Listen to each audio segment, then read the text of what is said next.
All right, came out from the air conditioning, blowing air inside, it's just not cold air. Let's see what's going on. This panel off. We got 240.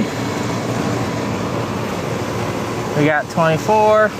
Let's check the capacitor out, see if that's dead. Let's discharge the capacitor. Let's check it.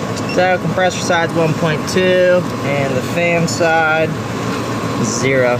So let's get this capacitor replaced. All right, we're also gonna get this clean because this is really dirty.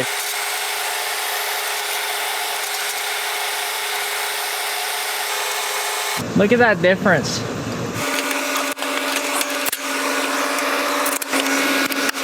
All right, get it all wired up.